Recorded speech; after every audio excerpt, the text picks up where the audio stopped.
Alright, hello. Again, I am Sifu Matt Lovio. Welcome again to my China series, if you will. Now, after parlaying and portraying, if you will, this first 6 techniques of the 21 fundamentals of the late great Grandmaster David German, I am so excited to finally be showing to you the very first handset of David German's China. As I mentioned before, in my very first video, if you will, on the history of China, or rather of David German's brand of China, so to speak, with his brand of China, there was a total of 365 techniques, along with associated 52 handsets. Now, exactly what in the world is a handset? Well, I have to warn you, unlike other China schools, so to speak, not all China schools teach the same way, as I mentioned in my very first China video. Different China schools have different niches, having special forts, specialties, if you will, where they emphasize. Many China schools will just basically practice, quote-unquote, if you will, random grappling techniques. Other China schools will do it in a self-defense type of format, and so on, so forth, etc. What I love so much about David German's brand of China, because it was done in a traditional Kung Fu type of method, where it was shown with the form, and the technique, and the application, where they blend, they merge, they flow, and it looks very beautiful, almost Tai Chi-like, if you will, if you're into that. With the handsets, with David German's brand of China, what it would work like is this. You would have always 6 or 7 joint locking grappling type techniques, and then after the 6th or 7th technique would come with what? The handset. The handsets are the striking aspect, because remember I even told you on my very first video of China, the history of China, it mentions, I said this again, I'll say it again, I mentioned before, I'll say it again. China is, for all intents and purposes, the living, breathing embodiment of the Chinese martial arts. You will find China, if not to a full degree, at least tidbits and smidgens of China, secretly encoded and embedded within all Kung Fu systems, and etc. It's just the nature. It's because it's just the nature of the art, where China can be applied in these random sets. But please remember, China is what? It's grappling, the ancient Chinese art of grappling. And because of this, not all Chinese Kung Fu systems are grappling. They're mostly what? Punching and kicking type of endeavors. And so because of this, again, China, if it represents all Chinese martial arts, it's going to have some punches and kicks encoded and embedded in it here and there. I don't know if you call it secretly, but it's there if you know where to look for it and find it. Okay, again, me just talking away. Let me show you the handsets. First, I'm going to start off again with the prefacing techniques and then get to the handsets. Again, frontal view of the techniques. Don't worry so much about the footwork, since we covered before in the past videos. Just look at the techniques and then we'll get to the handset. Basic prefacing starting position.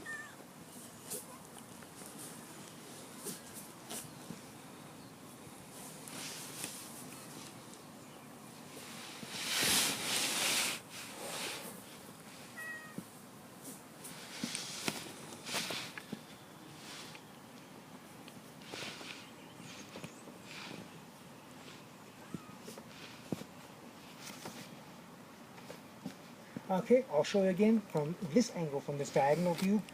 Again, don't worry about the footwork too much, just watch the technique.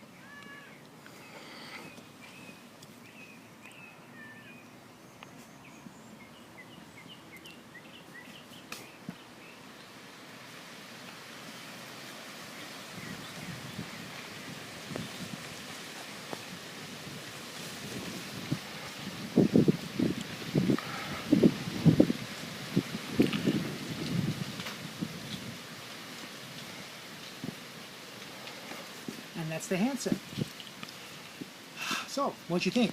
I, for myself, it's one of my favorite techniques, or rather series of techniques, because again, with the handsets, you might have heard this before in various different periodicals, be it your random martial arts Kung Fu book, in this case, Kung Fu books concentrating on China. Sometimes they are affectionately referred to as Kung Fu grappling books.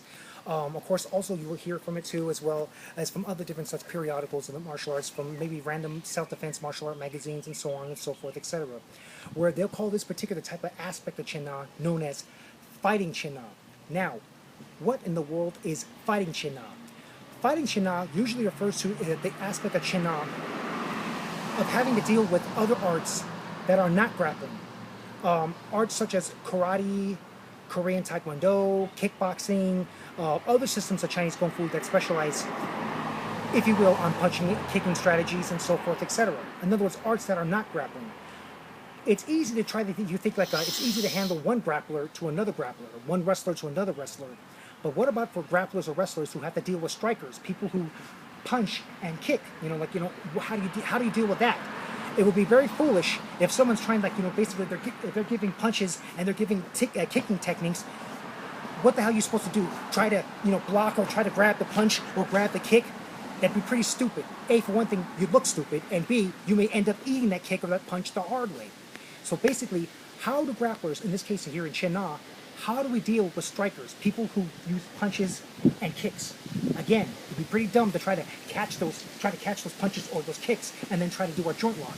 How do we know we're not going to get hit and killed in the process? We want to be able to defend ourselves and protect ourselves, and that's where the handsets come in. They represent the fighting Chuan Fa aspect, if you will. In other words, how to deal with strikers, how to deal with striking techniques. Let me show you. Ready?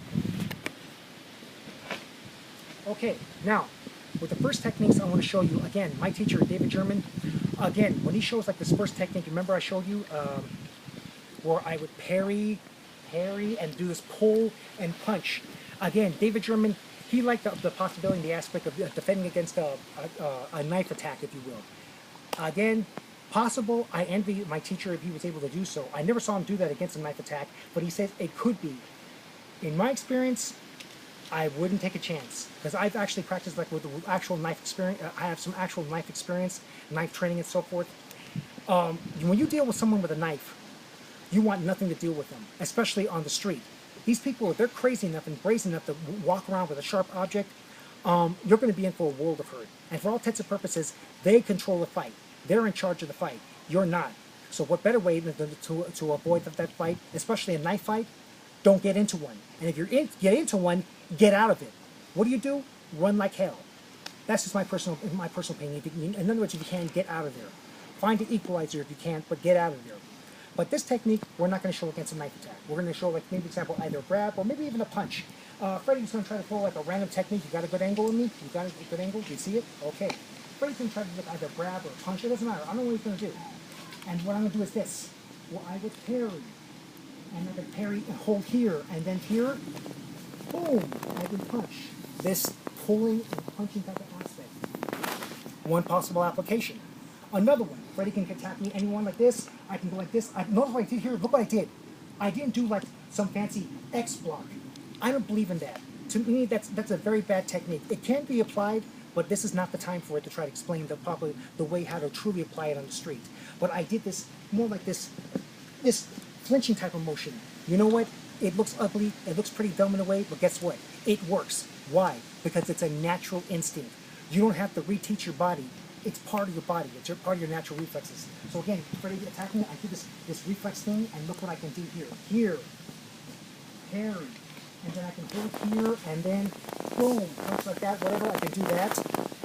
Or, again, you can attack me again, parry, and boom. I don't have to do this parry, and then punch. No, you don't have to do that. This parrying motion, this parrying with the right, parry with the left, pull and punch, that's just to give you an inkling idea of someone's coming at you, of how you would suddenly, if Freddie's coming at me, I can parry this way, you come out with the other hand, parry that way, and then again, parry. In other words, these parrying type of motions of blocking, you don't have to do all of them. Again, if Freddie comes at me with the king, I can parry, and boom! That's it. Makes life easier. But that's what these parrying motions for, are to prepare you for it. One of my favorite applications, if Freddie used to come at me again like that, parry, boom, punch, punch, punch. That's one of my favorite applications. Second application. After we do this motion here, parry, parry, punch, and what do we do here? One of my favorite. These are one of the two first primary techniques of the fighting aspect of David German's Chuan Fa. This one being the back fist. Back fist here. Again, if Freddie tries to attack me, parry and back fist. And you can notice, I don't do it where I go like this, where the arm goes sideways. I do it parry and vertical, where the technique is like up and down, vertical, because he would never expect it. So when he comes at me, parry, and I can do this, or if he was facing me, I can attack the nose, the eyes. Try to stay away from the mouth, because again, you don't want to cut yourself against somebody's mouth, and God knows what kind of germs they have in their teeth, and the bacteria in their mouth, and so forth. The third technique, After I hit, watch what I do. I go under his arm and I lock up for the shoulder lock. This is what this motion here is earlier. You saw me earlier. After I hit and then I do this motion here, it is a shoulder lock. Now, when I hold something like this, it's not an end-all technique. It doesn't stop the fight. Obviously, of course, when I lock him up, I'm not going to say, oh, I guess I beat him. No, this is a means to an end. For this last technique, here, my teacher, David German, he loved to do this with this hammering motion. He would go like this and do, he would do that. I never felt comfortable with that. It's just too brutal for me. I never felt comfortable doing that type of technique. But that's one application what you can do. One of my favorite techniques after I do the shoulder lock is from here. I let go completely. I hold like this and watch what I do. Boom, boom, boom, boom. And if you notice what I did with Freddie, remember this motion here when I step forward? This left hand goes forward and then I step forward my right leg and I hit. If you notice that, this left hand could be this, where my hand hits or it angles. And as I hold it here, I can also feel as well as see of where I'm going to hit. And then I could do it again, where I feel it's like it's a targeting focus, a targeting grid, if you will. I can hit, hit, hit, hit, hit. Notice this left hand goes forward. It's a back and forth. With my shoulders, it's a back and forth type of motion. It's a natural. You find it's a natural motion.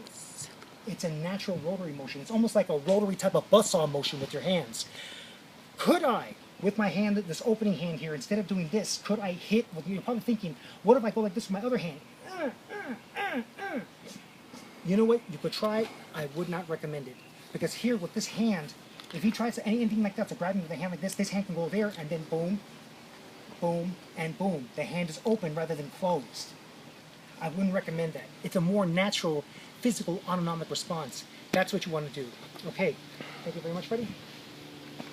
All right, unfortunately, we're running a little bit out of time, so I'm going to finish it one last motion.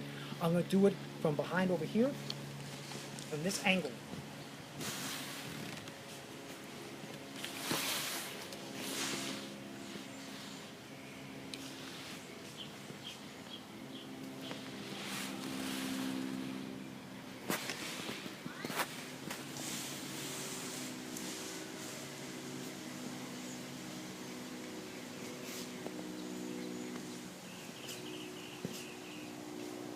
All right, that's the end of this video segment. Thank you again for participating. If you like it, please give me a like. Greatly appreciate it. Or better yet, even subscribe. Again, the Match to Training is trying to find a good trusted training partner. When you find a training partner like you can absolutely trust, and more importantly, they can trust you, again, to reiterate, your training will not just double, I guarantee, if not promise you, it will triple overnight. Literally overnight. When you have someone conducive to you that works with you rather than against you, that you would absolutely trust. Again, thank you always. I wish you the best luck with your training. Work smarter, not harder. And take care of yourself and all that you know and love.